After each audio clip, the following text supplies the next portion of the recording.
Está no ar o Lições da Bíblia, o nosso encontro semanal de estudo profundo da Palavra de Deus. E hoje nós vamos falar sobre missão aos não alcançados. Deus tem uma obra também de salvação para pessoas que estão muito distantes da compreensão do Evangelho.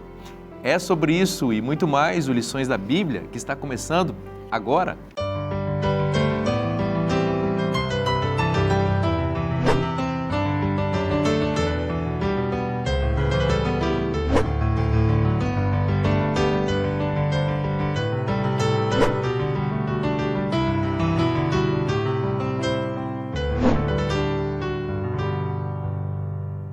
Já estamos aqui na boa companhia dos nossos queridos convidados que estão conosco nessa temporada, trazendo insights preciosos da Palavra de Deus. E eu vou aproveitar para apresentá-los para vocês mais uma vez. Aqui à minha direita, o amigo Antônio Tavella. Pastor Tavella, seja bem-vindo, irmão. Muito obrigado. Essa sensação já de reta final deixa a gente feliz por tudo que já trilhamos até aqui. E pela graça de Deus vai ser bênção. Eu quero aproveitar, o tema desta semana me fez lembrar de um casal, um jovem casal que saiu aqui do Brasil para ser missionário numa ilha lá em Papua Nova Guiné. Eu quero mandar um abraço para eles, o Charles e a Lara. E quando eles estavam lá, a Lara ficou grávida e tem a Martina. Então um abraço para a família toda. Que legal, que legal. Pastor Mateus Tavares, irmão, seja bem-vindo mais uma vez. Eu que agradeço mais uma vez. Eu queria mandar um abraço para o nosso grupo do Instituto de Missão da UCOB, que funciona lá no IABC e que trata exatamente sobre esses temas que a gente está conversando no curso que é feito lá em janeiro e julho. Então, um abração para toda a equipe, lá para a Aline, para a Lu, para a Bárbara, para o Kevin, um abraço para todos eles lá. Que legal, um abraço para eles também. Pastor André Flores, irmão, seja bem-vindo. Obrigado, Vinícius, prazer estar aqui, bênção, né? Como o Tavella falou, já estamos indo para a reta final, já aprendemos tanto, mas sabendo que temos ainda pela frente, Deus tem muitas bênçãos ainda mais reservadas para nós. Né? Vou pedir você para fazer oração para a gente. Oramos, com certeza. Pai de amor, que bênção, Senhor Deus, estarmos aqui, uma vez mais com a lição aberta, Tua palavra em mãos, para recapitularmos os estudos desta lição, desta semana. Amém. Abençoa-nos, dirija-nos, guarda-nos, orienta-nos, é o que nós te suplicamos em nome de Jesus. Amém. Amém. A pregação do Evangelho é uma arte dirigida por Deus, pelo Espírito Santo, na qual nós somos instrumentos. E nessa ação humana, em cooperação com a ação divina, nós somos chamados a comunicar o Evangelho. E a comunicação é uma arte por excelência, né? Porque as pessoas precisam compreender aquilo que nós estamos dizendo. Nós temos, obviamente, hoje os desafios linguísticos, né? Eles sempre existiram depois da Torre de Babel. Né? Eu preciso falar de um idioma, outro precisa entender e tudo. Isso é uma... E quando eu sou um evangelista de uma outra região e vou para uma outra região que fala outra língua, eu preciso aprender aquela língua ou ter um intérprete. Então, tudo isso são desafios. Mas, além dos desafios linguísticos, existem desafios culturais, não é? Em que nos diferenciam e nos distanciam das pessoas. E, muitas vezes, um missionário, ele precisa estar atento a estas questões para que, ao comunicar o Evangelho, ele possa ser plenamente compreendido e eliminar o máximo possível de ruídos culturais, inclusive linguísticos também, para que a mensagem possa chegar certinha, fluida na mente de quem está recebendo. Um desses elementos que ajuda o missionário, pastor Mateus, é a contextualização, né? E o apóstolo Paulo, me parece aqui, na sua pregação em Atenas, Atos 17, ele está consciente disso. Né? Para a gente poder começar, eu acho que o assunto, existem vários artigos, livros sobre isso, né? Eu gosto bastante de um artigo da Cheryl Doss, que escreveu numa revista da Andrew, já faz bastante tempo, a doutora, né, Cheryl Doss, que ela fala sobre essa questão da linguagem e do sistema lógico. Ou seja, toda linguagem, todo idioma, na verdade, ele é um sistema de crenças e de entendimento do mundo, como a gente falou aqui, de cosmovisão, né, os óculos que você enxerga o mundo. Tanto que quando você vai aprender um outro idioma, não basta você aprender simplesmente as palavras e trocar as palavras pelas palavras do seu idioma. Você precisa aprender o modo de pensar daquela cultura para você poder conseguir se expressar e expressar as suas ideias no idioma, né? Eu me lembro que quando eu aprendi espanhol, há bastante tempo atrás na faculdade, eu achava que quando eu chegasse lá, eu ia entender tudo, né? O brasileiro às vezes acha que vai entender o espanhol assim, né? E eu lembro quando eu desci na rodoviária de Santiago, eu não entendia nada. Parecia que tinha um monte de gente zumbindo assim ao meu redor. E o meu amigo que estava me guiando falou, você diga graças e ande. E eu só falava graças e andava. E o primeiro mês, assim, foi bastante difícil. Aí eu tive amigos que me ajudaram, foram me ajudando. Então você vai aprendendo. Tempos depois, me pediram para poder pregar em espanhol numa determinada igreja, aqui no Brasil, que era uma igreja de habla hispana, e eu fui pregar. E como é difícil você voltar a pregar, porque você tem que relembrar todo aquele sistema lógico. Então, quando você olha para Paulo em Atenas, e o título da lição é bastante interessante, diz, um hebreu em Atenas, ou seja, ele não deixa de ser hebreu, ainda que está em Atenas, né? E aí a gente entende essa questão da contextualização que a gente mencionou já em lições anteriores, né? Qual é a questão da contextualização aqui, principalmente em Paulo? Paulo, ele sabia falar o idioma deles, a linguagem, e ele entendia a lógica de pensamento deles. Então, quando ele vai apresentar esse sermão em Atenas, a gente vê que Paulo consegue construir a sua mensagem de forma lógica para fazer aquilo que você colocou na introdução muito bem. O Evangelho é uma arte da comunicação, porque senão, duas coisas. Primeiro, a pessoa não tem o coração aberto para receber o Evangelho. Se eu já chego com ele de uma vez, né, eu vou bater num bloqueio. Então, eu preciso trabalhar, chegar com a linguagem, com o pensamento, para abrir o coração. E segundo, ela vai ter dificuldade de compreender a mensagem que eu quero passar para ela. Né? Porque vai estar... mesmo que seja o mesmo idioma, mas é como se fosse uma outra... Falando grego. Perfeito. Nesse caso aqui, falar grego seria bom, seria né? Um pouquinho bom. em Atenas, né? Exatamente, é como se fosse isso. Então, o que é a contextualização? A gente mencionou, vou retomar aqui. Você precisa aprender não só a linguagem, e quando eu falo linguagem, é o idioma e a linguagem no sentido da lógica daquele contexto, seja daquele povo, daquela região, para você poder se inserir naquele contexto. Isso não tem só a ver com linguagem, tem a ver com gestos, com expressões. Em algumas culturas, determinados gestos manuais são ofensivos. Exatamente. Né? Que para a nossa cultura não é, mas em algumas culturas são. Em algumas culturas, algum tipo de expressão verbal pode soar ofensivo no idioma deles. Então, você vai aprendendo isso. E dentro do próprio Brasil, olha A diversidade. Olha só a diversidade que a gente tem, né? Isso é maravilhoso, né? Eu gosto dessa diversidade cultural, principalmente das comidas, né? Sim. É bom demais, né? Mas é como você vai vivendo essa experiência, né? A gente precisa aprender isso, porque Jesus fez isso, né? Jesus soube falar com os judeus, que eram discípulos dele, cabeça dura, lá da Galileia, soube falar com os judeus da Palestina, mais complicados na questão tradicional, falou com a mulher samaritana, falou com a mulher sírio-fenícia, falou com Nicodemos, que era o doutor da lei. E olha como Jesus foi, sabe, modulando e se contextualizando. Para mim, essa lição resgata isso para a gente muito, muito forte. Isso não vem de graça, né, Mateus? Quanto que Paulo precisou estudar, se aprofundar para aprender a língua, para descobrir os costumes do povo. Ou seja, não é sem esforço, né? Não é sem esforço, tem que ter dedicação para poder entender. Porque seria muito confortável, né? Tipo, vou ficar entre os meus, né? E ponto final. Mas não, ele gostou do desafio e foi adiante no desafio ali. André, me chama a atenção isso, né? Quando Paulo foi fazer uso da palavra naquela reunião, num lugar especial lá para onde o chamaram a falar, ele usou a expressão, vejo que vocês são.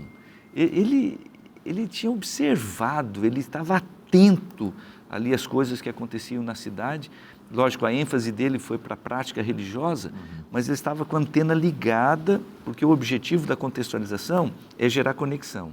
E a gente precisa Muito buscar... legal isso que você falou. E a gente precisa buscar os pontos em comum para a gente conseguir gerar essa conexão.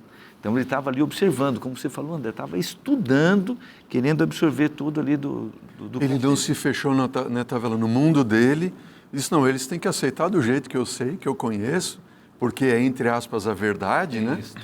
E ponto final, entende? Não, ele estudou, teve o cuidado, as expressões, as palavras, os gestos, né? Para que não fossem ofensivos. Não, pode falar. Uma outra coisa que me chamou a atenção, a lição fez questão de destacar que o apóstolo Paulo, ele tinha plena convicção do chamado de Deus para ele, de pregar o evangelho para todas as pessoas.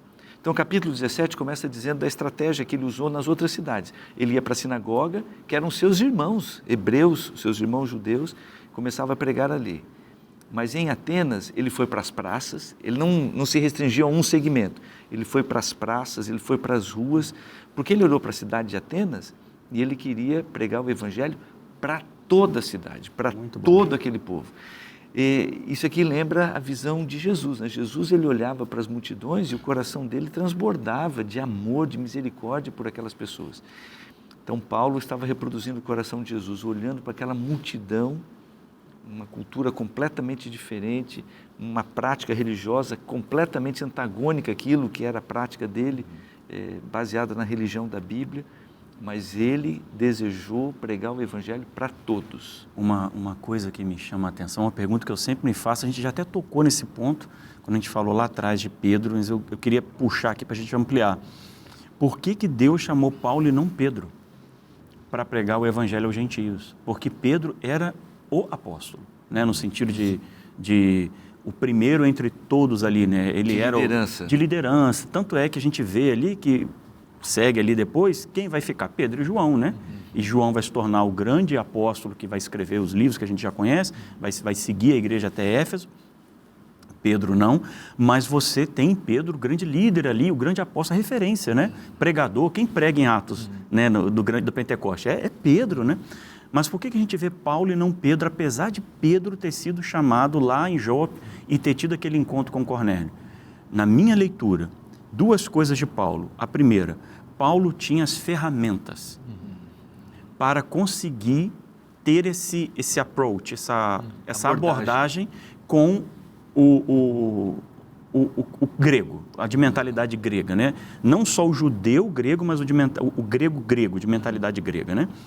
Então, ele tinha essas ferramentas para poder fazer isso. Ele falava grego muito bem, não era o grego como o de Pedro, tanto que aqueles que traduzem a Bíblia dizem, né, que das cartas de Paulo, as cartas de Pedro, você vê as diferenças do grego, do tipo de grego, né?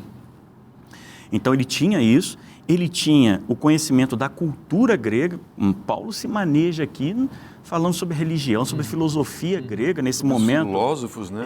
A escola dos estoicos, epicúreos, que era no período helenístico, aqui era o grande, que estava no começo, no começo não, que estava em voga, então ele conseguia ter esse domínio dessa informação que Pedro não tinha. Aí você fala, porque Pedro era ignorante? Não, porque não era o contexto de Pedro, não era o caminho dele, pescador na Galileia voltado para o judaísmo. Paulo estudou, vinha de Tarso, que já estava fora daquela coisa toda, então toda uma preparação. Agora, a segunda coisa de Paulo tinha mentalidade missionária. Pedro desenvolve essa mentalidade missionária, mas Paulo... E o que é a mentalidade missionária? É essa capacidade de você enxergar isso que você falou, que eu preciso ler, estar antenado e modular, ou seja, para fazer essas conexões com as pessoas para abrir as pontes da verdade. Sabe que dessa questão de contextualização, a própria alteração do nome Saulo para Paulo provavelmente tem uma conexão com a contextualização. Por quê? Legal, isso a gente tinha pensado isso não. Porque Saulo é um nome hebraico que remete a Saul, certo? E o significado é muito positivo, né? Porém, a palavra Saulo em grego soa como um homem que rebola os quadris. Esse é o significado de um etimólogo, ele foi buscar... Olha só. Então, quando alguém falasse Saulo, numa país, no contexto grego, jocoso. A pessoa associaria com...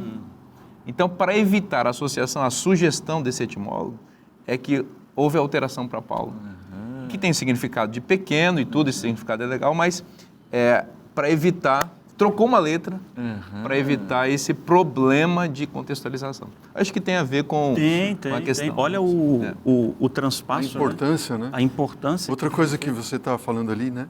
Da característica de cada um dentro da sua utilidade no contexto em que Deus queria usá-los, não desmerece de forma alguma Pedro. Muito bom. E isso quer dizer que, embora tenha pessoas que tenham capacidade de serem enviados à distância, que conhecem uma língua diferente, ou têm capacidade de aprender uma língua com mais facilidade, não quer dizer porque, eu estou aqui no meu contexto, então, poxa, eu sou tão insignificante. Eu não tenho essas competências todas. Né? E, perdão te interromper, mas para poder complementar na sua colocação, muito boa. Quando você olha para a igreja judaica, quem é o grande enviado para a comunidade judaica? Pedro. Então você tem Paulo para um lado e Pedro para o outro. Ou seja, Pedro era missionário? Sim. Paulo era missionário? Sim. Só que na transpasso da cultura, Paulo conseguia ter esse salto qualitativo que Pedro não conseguia. Mas cada um era útil dentro na sua esfera. Desculpa interromper, mas... Não, ótimo, mas essa era a ideia, né?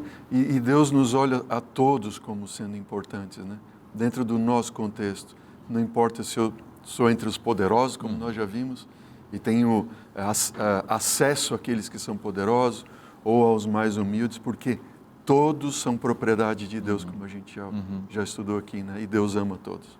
Muito bom. Vale destacar, assim como aconteceu com Paulo, que recebeu um chamado muito específico, ali na conversão dele, Deus está dizendo, Jesus dizendo, né? Esse aqui é um vaso escolhido para ser apóstolo aos gentios. Estou parafraseando aqui. Eu vou enviá-lo para os gentios. Hoje, louvado seja Deus, a gente encontra pessoas que têm a chama de um chamado para ser missionário transcultural, de sair de onde está, assim como aconteceu com o apóstolo Paulo, e ir para lugares distantes, cultura completamente distantes. Esse casal que eu mencionei, por exemplo, sair aqui do Brasil para ir lá do outro lado do mundo, para uma ilha, eles fizeram isso porque tinha uma chama de um chamado muito grande no coração deles. E isso arde incessantemente. E Deus põe esse chamado no coração de muitos que estão nos ouvindo agora. E a gente tem que pedir, Senhor, abre as portas, porque eles estão à disposição e eles vão. Amém. Amém. Que bênção isso, né? Poder ser chamado por Deus para fazer uma obra tão linda. A gente vai fazer um intervalo bem rapidinho agora, para você respirar um pouco, tomar uma água e acompanhar também as bênçãos do intervalo da Novo Tempo. A gente volta já. Para cumprir o objetivo de pregar um Deus que eles não conheciam. Porque todos nós, quando somos missionários, somos chamados por Deus para ir ao encontro de pessoas, independentemente de qual seja a religião delas, qual seja a cultura delas, a gente vai para estabelecer a conexão, mas a gente sabe que tem que ir além.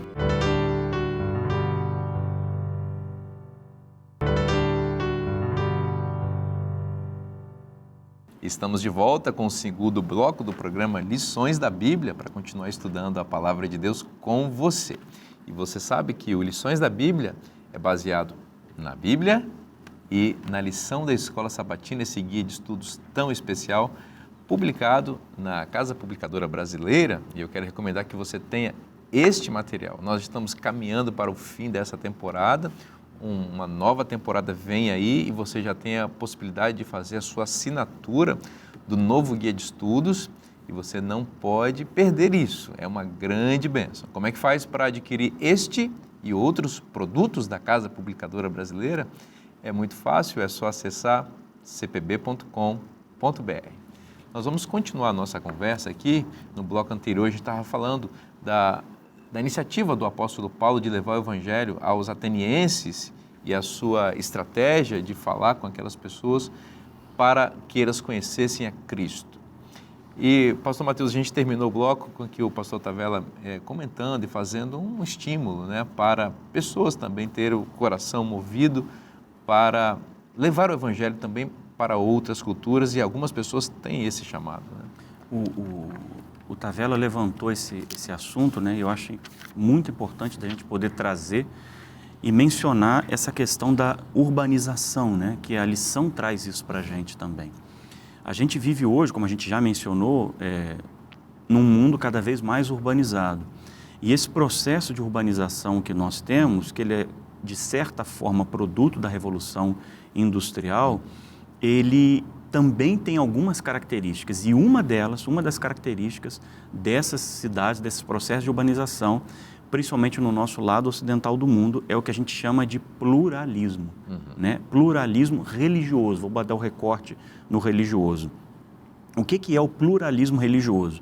É quando nós temos no mesmo espaço várias religiões e também não religiões competindo, vamos dizer assim, essa é uma palavra sociológica, né? Não no sentido de competição em si, mas elas estão ali existindo com o mesmo grau de validade aos olhos da sociedade. Eu não estou aqui defendendo ecumenismo. Ou seja, não há uma religião oficial, Exatamente. só ela aceita. Exatamente. Então, não é mais como era no passado, que a gente tinha uma religião só, mas agora você tem várias no mesmo pé de igualdade, digamos assim, de respeito, coisa e tal, papá, o que é bom, até no contexto que a gente vive de liberdade religiosa, né? Claro. Ponto.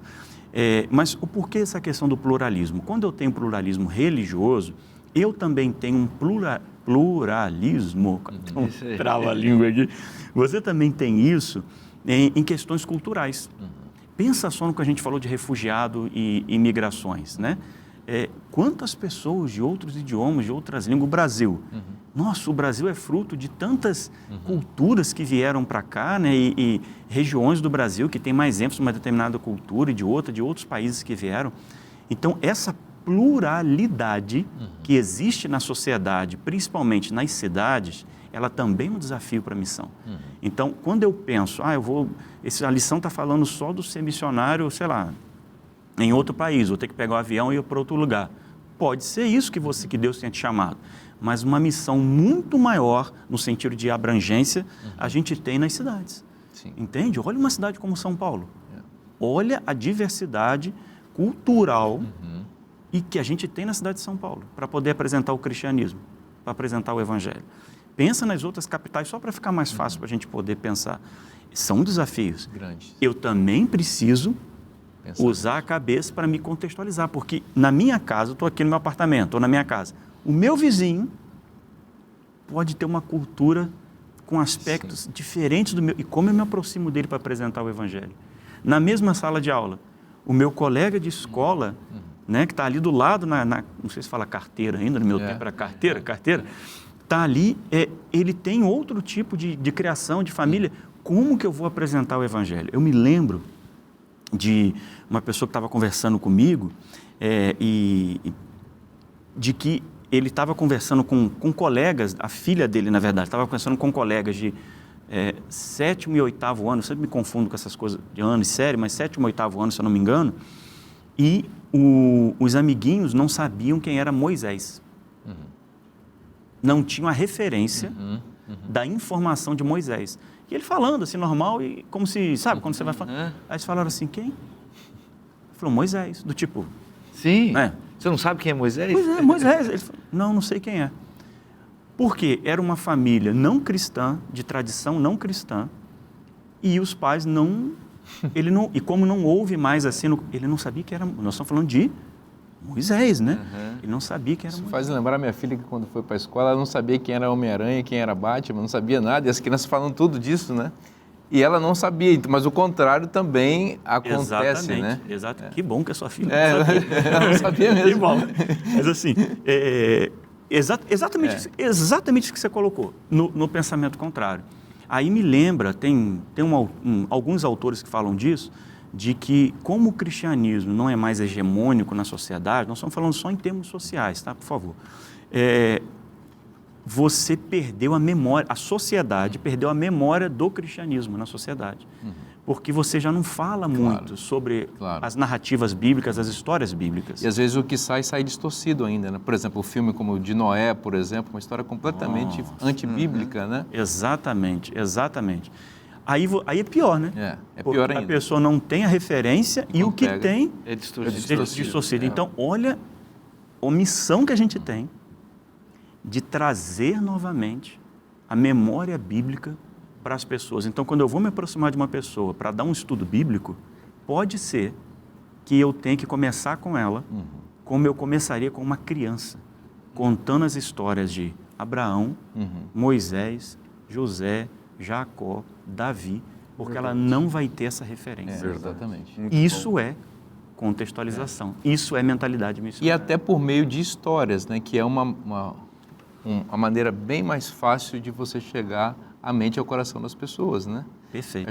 Eu acho que a pregação do Evangelho hoje, a gente precisava olhar um pouquinho mais para as narrativas. As pessoas gostam de histórias.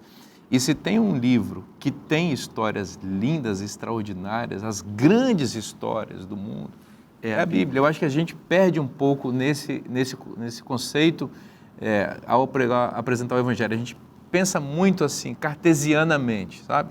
A gente pega uma ideia, recorta essa ideia e a gente quer transmitir essa ideia para a pessoa. Só que a pessoa não Porque a gente tem... está lá no século XIX. Exatamente. Lá no Só que a século XIX. pessoa hoje, falando de regra geral, né? Ela não tem esse back, esse transfundo de informação. Vou dar um exemplo de um amigo meu, não vou mencionar o nome dele aqui. Ele gostava muito de ler esses livros de histórias fantasiosas, fantásticas, esses tem famosos. Aí um dia, ele achou um aplicativo que tem o texto bíblico com as referências de patriarcas e profetas, coisa tal da escritora Ellen White. E ele resolveu fazer esse ano bíblico desse jeito. Aí ele me ligou. Ele estava fazendo Juízes, estava no meio e me ligou. Falou, Mateus, eu estou impressionado. Aí eu falei, por quê? Juízes é sensacional. A história, o enredo, a narrativa, eu li e não entendi. Ele falou, agora com o comentário... Isso é tão maravilhoso, como a Bíblia é maravilhosa, mas porque ele começou a entender a partir das histórias, das narrativas, e ver como o texto bíblico, a Bíblia... É só você fazer um teste. Você está conversando, está todo mundo batendo papo aqui. Nós aqui. Se de repente um de nós aqui começar a contar uma história, pronto. É outra coisa, muda alguma coisa na cabeça da pessoa, porque você sai da abstração e vai para o concreto. A história ela torna concreta, ou concreto o conceito. Por exemplo, o Apocalipse. O Apocalipse é uma grande história. A gente precisava contar a história do Apocalipse. Por exemplo, Daniel. Você tem as profecias de Daniel. Legal, mas a gente já parou para pensar que a metade do livro de Daniel é a história? Por que Deus fez isso? Ele fez exatamente para que a profecia fosse encaixada numa narrativa. Porque Deus sabe que as pessoas entendem melhor dessa forma. E Jesus, o grande mestre, contador de histórias, era um contador de histórias por excelência. Eu gostaria de voltar aqui a uma ideia do Mateus. A ser missionário transcultural definitivamente não precisa atravessar o mundo. A gente, dentro do pluralismo das grandes metrópoles, nós temos muitas culturas convivendo ali no mesmo lugar. E não é só mudança de cultura porque a gente tem os imigrantes. É mudança de cultura por causa das famosas tribos urbanas. E um desafio para a gente hoje, eu digo gigantesco, é alcançar tribos urbanas. Uma vez tive a oportunidade de ver o testemunho de um pastor que ele se especializou em trabalhar com surfistas. Uma multidão. Gente, o Brasil tem um litoral gigantesco. Eu, sinceramente, não sei quantos surfistas, milhares, não sei se chegaria a milhões, mas milhares de surfistas que nós temos no Brasil afora. Quem vai trabalhar com eles? E tem toda uma cultura envolvida ali naquele grupo. E em cima disso, puxa vida, minha mente ampliou demais. Porque eu não sou surfista, fui criado no interior, fui conhecer o litoral na minha adolescência. Alguém tem que ir lá. E da mesma maneira como Deus fisga o coração de algumas pessoas para atravessarem o mundo, para trabalhar num outro país, esses grupos culturais que nós temos dentro do nosso próprio país, nas grandes cidades, precisam ser alcançados. Verdade. Você está falando tanto em história, eu vou contar uma história. Conta aí. Agora é o momento. Atenção. Vamos fazer o teste agora. Vamos fazer o teste agora. Sobre tudo isso, né, e a influência de Paulo e como ele abordou a lição trouxe algo que chamou atenção, me chamou atenção, que ele não zombou da ideia negativa de um altar ao Deus desconhecido. Tipo assim, eles tinham tantas compreensões e tantos ídolos e tudo mais, mas Paulo jamais usou de forma jocosa qualquer coisa. Perdão, no entanto, ele foi muito corajoso para enfrentar os ídolos deles, não é verdade? E apresentar uma verdade que ele tinha, né? E que é a verdade de Deus da salvação, que eles não conheciam, até porque era o Deus desconhecido e tudo mais. Ou seja, aí vem o não zombar, mas respeito, também, né? e também a coragem de enfrentar. Eu tive a oportunidade de ir para a África 2 vezes já, e uma delas foi em Angola, e eu conheci a história lá de um pastor, muitos anos atrás. A África, Angola especialmente, né, um país muito tribal, enfim, e tudo mais. Esse pastor itinerante ia de tribo em tribo para apresentar Jesus. E numa dessas tribos que ele chegou e foi conversar com o chefe da tribo e pedir permissão para apresentar, né, o Deus dele e tudo mais. E esse chefe da tribo falou assim: olha, a gente aceita que você fale para nós, não tem problema. Mas o teu Deus tem que ser mais poderoso que o nosso Deus. E se o teu Deus for mais poderoso que o nosso Deus, então a gente aceita. Mas tudo bem, qual é o Deus de vocês então? Nosso Deus está lá. E era tipo uma oca, né? Uma pequena casa, onde dentro tinha uma serpente da mais venenosa. Se você entrar lá e dominar o nosso Deus, então a gente vai aceitar que você fale do seu Deus para nós. Já pensou, nós somos pastores aqui, né? Eu fico pensando, qual seria a minha reação numa situação dessa? E esse pastor, muito cheio do Espírito, sem zombar, mas com coragem, ele confiou em Deus, entrou, tomou a serpente nas mãos e saiu com a serpente nas mãos. E toda aquela tribo foi evangelizada e aceitou o Deus verdadeiro. Amém.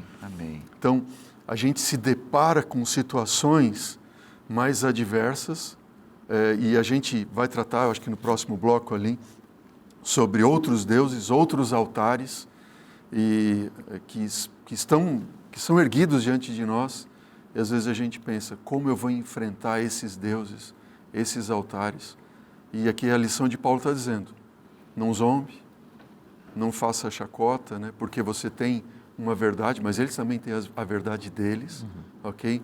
Mas acredite que eu estou com você e vou dar a você a vitória. Por sinal, quando o apóstolo Paulo começa o discurso dele lá no Areópago, que era o centro das discussões, das ideias, ele começa dizendo, vejo que vocês são extremamente religiosos. E nesta frase, ele não estava sendo pejorativo, ele estava valorizando o fato de que aquelas pessoas realmente estava buscando pontos de Deus. contato, né? Eles estavam buscando a Deus. E aí, quando ele apresenta o Deus desconhecido, e aí vale destacar isso, né, André, que você mencionou, ele vai ao encontro, o máximo que ele pode, ele vai ao encontro daquelas pessoas, mas ele não para por ali, só nos pontos em comum, que na minha opinião é um grande risco da contextualização de alguns missionários nos nossos dias. Eles super enfatizam tanto os pontos em comum, que eles não avançam, eles não ultrapassam a linha que o apóstolo Paulo ultrapassou para cumprir o objetivo de pregar um Deus que eles não conheciam. Porque todos nós, quando somos missionários, somos chamados por Deus para ir ao encontro de pessoas, independentemente de qual seja a religião delas, qual seja a cultura delas, a gente vai para estabelecer a conexão, mas a gente sabe que tem que ir além. Levar. Se não apresentar o distintivo de que vale, né? Você sabe aquilo que nos distingue, né? O título da lição diz, um hebreu em Atenas, continuava sendo hebreu. Eu acho que um grande risco da contextualização é a gente substituir a Bíblia pelas narrativas e os outros elementos pelos culturais. Pontos de convergência que os outros e por oferecem. métodos. Algumas pessoas acham que, olha, contextualização significa o seguinte, eu transmiti o conceito do Evangelho com as histórias e com as coisas daquela outra cultura. Eu acho que esse é o erro. Para mim, a contextualização correta é eu pegar os pontos em comuns daquela cultura para explicar a Bíblia para aquelas pessoas. Criar pontes. Criar pontes com a Bíblia, porque a Bíblia é o nosso referencial. Se você não apresenta a palavra de Deus, Não é missão. Não é missão. De que valeu, né? Ou se eu só super enfatizar a parte do contexto deles, isso aconteceu com Paulo ali em Atenas, né? Depois, quando ele chega em Coríntios, ele diz assim, olha, decidi nada saber entre vós, senão a Cristo Jesus e esse crucificado. Ou seja, muito embora ele tivesse conhecimento, soubesse da língua, soubesse da cultura, soubesse dos filósofos e a forma deles pensar e tal, ele chegou no momento assim, puxa, será que eu não fui um pouco longe demais em tanto me aproximar através de todo esse conhecimento e chegar no final e você vai ver que tem 3 versículos falando ali da verdade que ele tinha para apresentar, né? E tanto outro de contextualização. Aqui em Atos 17, Paulo fez bastante uso dos filósofos e tal, da cultura grega, mas, curiosamente, o resultado daquela pregação não foi tão expressivo. Aqui, por exemplo, no capítulo 17, verso 32 em diante, diz que umas poucas pessoas se converteram e muitos zombaram. Então, talvez a história esteja registrada para nos alertar também que a contextualização tem um limite e que nós precisamos enfatizar a mensagem da Bíblia e apresentar a palavra de Deus para as pessoas. Amém. A gente vai fazer um intervalo bem rapidinho para a gente tomar uma aguinha aqui, você também respirar um pouquinho, mas a gente volta já já.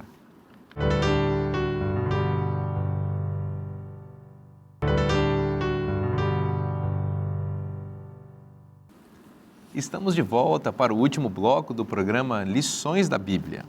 E eu tenho uma dica muito especial para você. Especialmente você que é mulher, atenção agora as mulheres aí, eu tenho uma oferta para você. Esse guia de estudos aqui é maravilhoso e feito especialmente para você. 8 mulheres inspiradoras da Bíblia, o título Marcadas pela Fé. Dá uma olhada nessa capa, dá um close aqui, olha que capa linda, mostrando as mulheres, parece a capa de um filme isso aqui. E, de fato, os estudos que estão aqui são maravilhosos, mas a partir das histórias de 8 mulheres muito especiais da Palavra de Deus. Eu acho que não dá para você perder isso aqui não, viu? Como é que faz para você receber esse material na sua casa sem custo nenhum? É só você mandar um WhatsApp para o número que está aparecendo na sua tela, preencher um rápido cadastro e nós vamos enviar para você esse presente, as 8 mulheres inspiradoras da Bíblia aqui, marcadas pela fé. Um presente da Novo Tempo para você, um oferecimento de Anjos da Esperança. Vamos continuar a nossa conversa, porque nós estamos aqui falando de contextualização a partir da história do apóstolo Paulo, pregando aos atenienses no Areópago, um discurso cheio da visão filosófica, bastante cultural, o apóstolo tentando fazer e construir pontes ali com os atenienses. Pastor Tavella, ele percebeu que havia muita idolatria, e a gente sabe que os gregos de fato têm um panteão extenso, né? A própria mitologia grega nos informa a respeito disso, e o apóstolo estava consciente disso, e essa idolatria não é própria só dos gregos, ela permeia o mundo inteiro, né? Sem dúvida. Esse assunto da idolatria está presente na Bíblia, do Gênesis ao Apocalipse. Isso é uma coisa que chama muita atenção. E nos nossos dias, nós estamos no século XXI e às vezes a gente olha para a história e a gente coloca a idolatria como sendo uma coisa meio primitiva. Uma vez eu estava conversando com uma pessoa e ele estava fazendo alusão a isso. Não, essas pessoas não eram evoluídas como nós. E ele colocou dessa maneira como se hoje nós estivéssemos libertos do risco da idolatria. E o discurso de Paulo lá em Atenas, registrado aqui em Atos capítulo 17, ele é muito pertinente para nós no século XXI. A gente consegue estabelecer muitas pontes entre o que era aquela sociedade ateniense e a sociedade pós-moderna, ou como alguns até estão argumentando, pós-moderna, que nós estamos vivendo no século XXI. O ponto que eu quero destacar no meio de tudo isto é o apóstolo Paulo dizendo: eu vim aqui pregar o Deus desconhecido. Vocês são tão idólatras que vocês têm um altar ao Deus desconhecido. Mas eu vim aqui pregar um Deus que é um Deus criador, é um Deus mantenedor, e aí ele faz questão de dizer, e ele nos criou para que a gente possa buscá-lo. E aí, mais uma vez, ele está contrastando o Deus verdadeiro com aqueles deuses da mitologia que estavam muito distantes, que a iniciativa da prática religiosa estava na mão do ser humano para poder agradar, para poder apaziguar deuses que eram manchados pelas paixões humanas. Na verdade, a Bíblia diz que nós somos a imagem e semelhança de Deus, mas na mitologia grega, os deuses eram a imagem e a semelhança dos seres humanos, com as mesmas limitações, e agora ele vem e apresenta um Deus maravilhoso, Deus Todo-Poderoso, Deus Criador e Mantenedor, a ponto de ele dizer, nesse Deus a gente existe, a gente respira, a gente depende dele. E esse Deus tão transcendente, ele nos criou e ele espera que a gente o busque, porque ele está buscando a gente. Eu estou parafraseando aqui o discurso do apóstolo Paulo. É um Deus que é acessível. Então, no meio de tantos ídolos, inclusive no século XXI, a gente, ao levar o Evangelho, a gente precisa destacar esse Deus maravilhoso que está acima de tudo, todas essas opções que o mundo pós-moderno oferece para a gente. Eu estava pensando aqui enquanto a Vela falava, né? Quantos deuses, né, desconhecidos que existem na mente de tantas pessoas hoje, né? Quando a gente pensa, por exemplo, no grupo daqueles que, de fato, né, determinam que não creem em Deus, né? Os ateus, por exemplo, com todo respeito aos ateus, eu, por exemplo, acredito, né, e admiro muito os ateus, porque os ateus, de modo geral, são pessoas muito inteligentes, têm muito conhecimento, só que, lamentavelmente, têm um conhecimento de um Deus distorcido, né? Um Deus que, se a gente não anda de acordo com a cartilha dele, lança para o inferno, por uma vida tão pequena aqui para ficar queimando eternamente. Se esse é o Deus de fato e de verdade, eu prefiro que não exista Deus, né? Mas quando a gente conhece o Deus das Escrituras, né? Um Deus de amor, um Deus que enfatiza a missão para revelar o seu caráter, para conectar, enfim. Eu me lembrei agora de um doutor de área de ciências e estudos de tratamentos naturais. Eu estava assistindo uma palestra dele, e ele nessa palestra falou que ele estava fazendo uma palestra para um grupo muito grande de pessoas, e no final veio um ateu conversar com ele, e disse, olha, eu gostei muito do que o senhor falou, excelente, perfeito, maravilhoso. E o senhor enfatizou, né, um Deus criador, etc. e tal. E eu quero dizer para o senhor que eu sou ateu. E esse doutor falou assim, olha, sabe que eu admiro muito os ateus? Mas como assim o senhor, que é cristão e tal, admira nós ateus? Eu admiro a fé dos ateus. Tem que ter muita fé para acreditar que não existe Deus com tantas evidências, né? Tanto no micro quanto no macrocosmo, né? Ou seja, tanto os ateus, evolucionistas, ou aqueles que não conseguem enxergar um Deus presente, visível, no sentido de que a gente pode experimentar, né, comunhão com Ele, todos têm os seus deuses, né? Ali, alguns acreditam que não acreditam, mas acreditam, né? E assim por diante.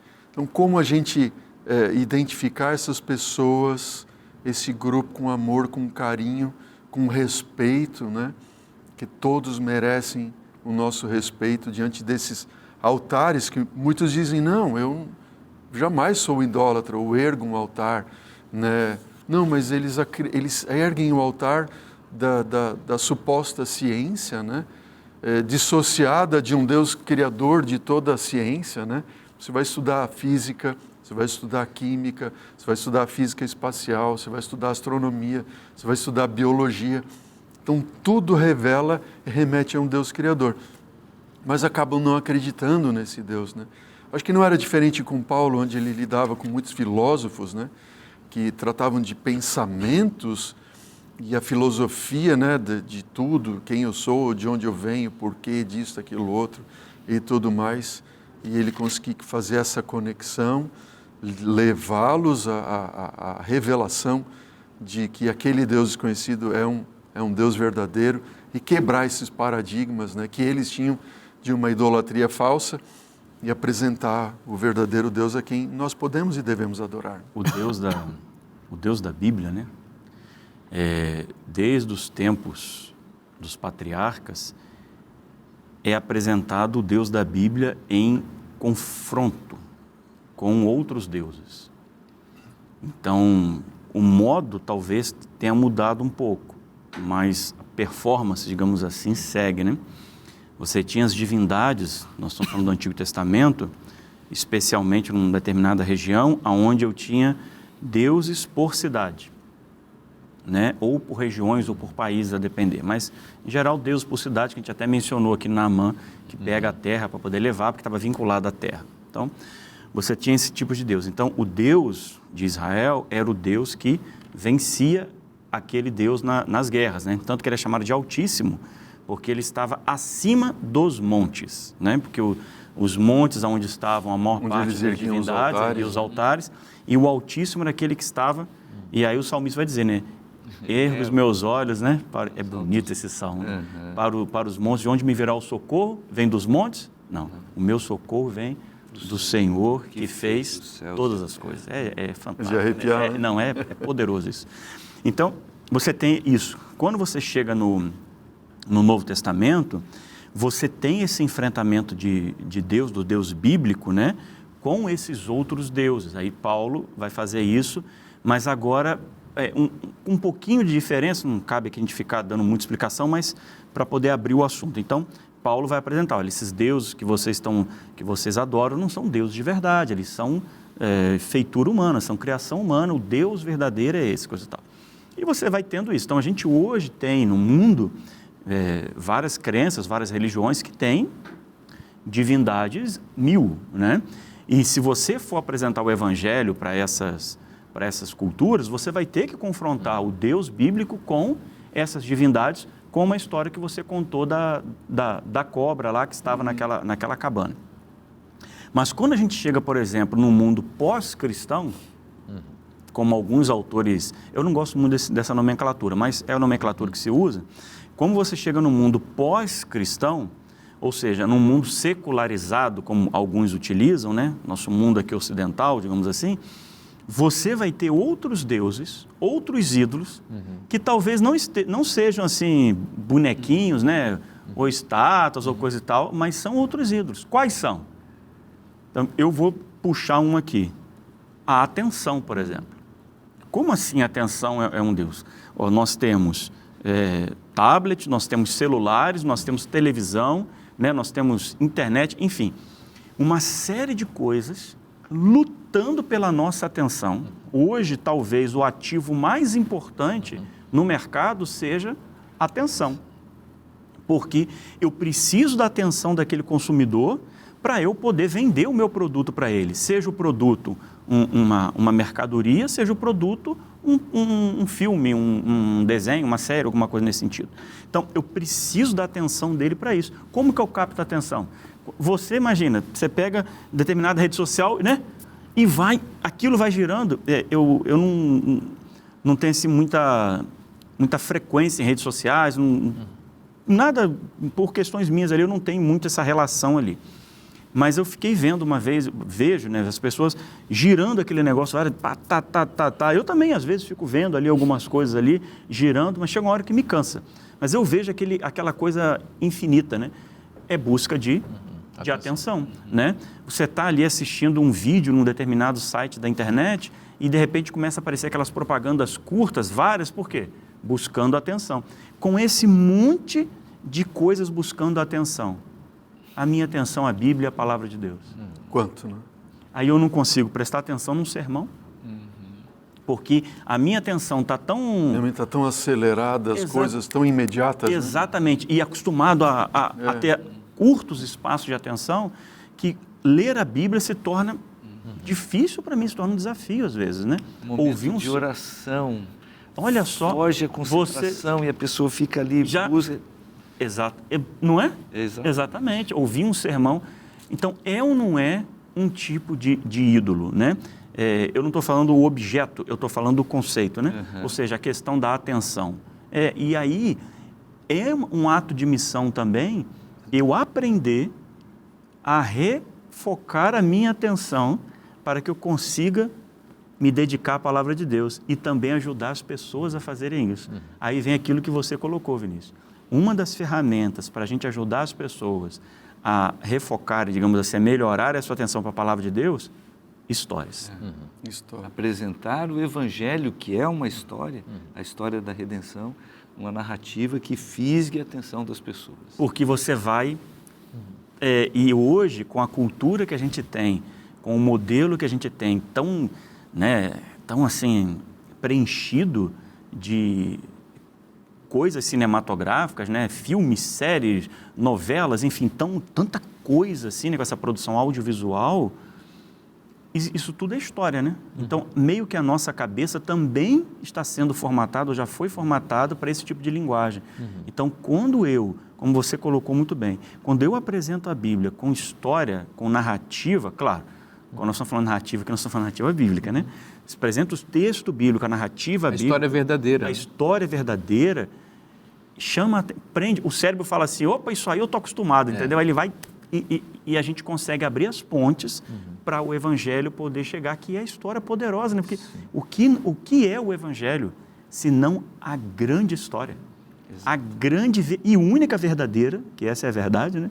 Narrativa da luta do bem contra o mal, ou seja, da luta de Deus contra Satanás. E as pessoas se deixarem aceitar, entrar em contato com essa história, E aí vai da gente também orar por essas pessoas e pedir, a lição até traz para a gente a última parte, para a gente orar, interceder para que o Espírito Santo possa fazer no coração delas aquilo que a gente não pode fazer. Exatamente. De modo que elas aceitem. Ele é poderoso. Ellen White captou essa ideia e um dos livros dela se chama História da Redenção. É grande bom história. Esse livro. É grande muito história. bom esse livro. Tá vendo? Deus está chamando você para compartilhar o Evangelho, a história da salvação com outras pessoas. Seja um canal, seja uma ponte para que outras pessoas possam entender aquilo que Deus está falando com você. Esse é um chamado maravilhoso e ele está na Bíblia. Se está na Bíblia, bom para você. Eu te espero na próxima semana. Que Deus te abençoe muito. Um forte abraço e até lá.